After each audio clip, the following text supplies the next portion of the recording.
Hello everyone, this is Deepika from APEXIZ. Welcome back to APEXIZ tutorials. Hope you are doing good. In this video, we are introducing an add-on called the simulation time printer, which will be useful in checking the cycle time. This add-on can be downloaded from APEXIZ page. Under resources, you can download the simulation time printer. So I have just added it into the e-catalog, or else you can directly drag it into your layout as well. So this component has three signals: cycle time signal, robot trigger signal, and the message signal.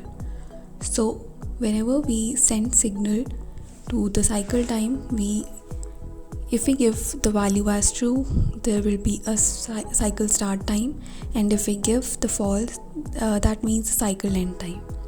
And robot trigger signal can be used whenever you want to send signal from the robot, and message signal can be used in between the process with the cycle time and a message printed in the output or in the notes.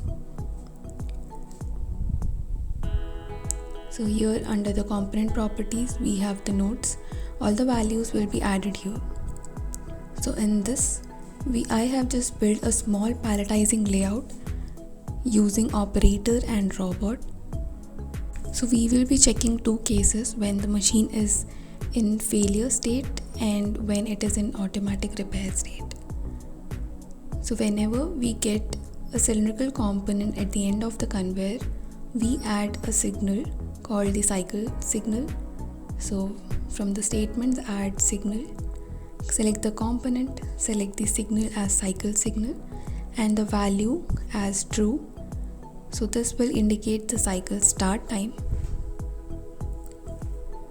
And after palletization, we will add one more signal.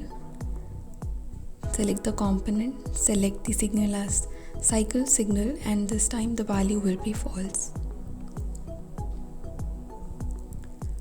So if I play the simulation, in the output we will have the cycle start signal and the cycle end signal, and the difference between these two values as the cycle time. So this value can be checked in the notes as well. So now we will check the machine with the failure. Disable the automatic repair. And now the MTBF, that is mean time between failure, is 180 seconds and the mean time to repair is 20 seconds. So if we check the statements for the machine, we have work of an operator as 10 seconds before the mean time to repair. The mean time to repair we have added as 20 seconds. So total 30 seconds we will be having for the repair time. So if I run the simulation, in the output you can see the cycle time, the start of cycle and the end of cycle. Before it was 5:59, and after the automatic repair is disabled, we have the more cycle time. So for an easy explanation, I'll just add one more signal called the message signal. Select the message signal and this time the value. So first I'll just add the repair start at the start of the repair and one more signal. Select the component, select the message signal, add the repair end.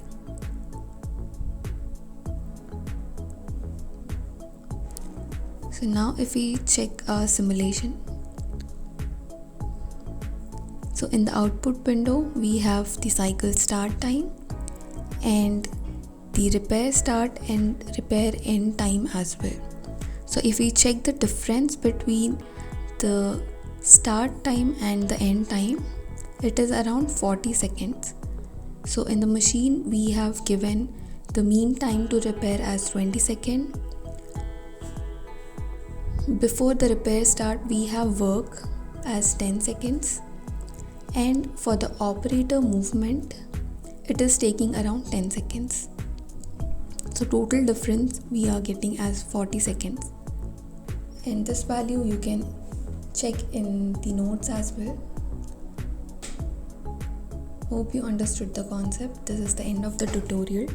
Thank you for watching. Have a good day.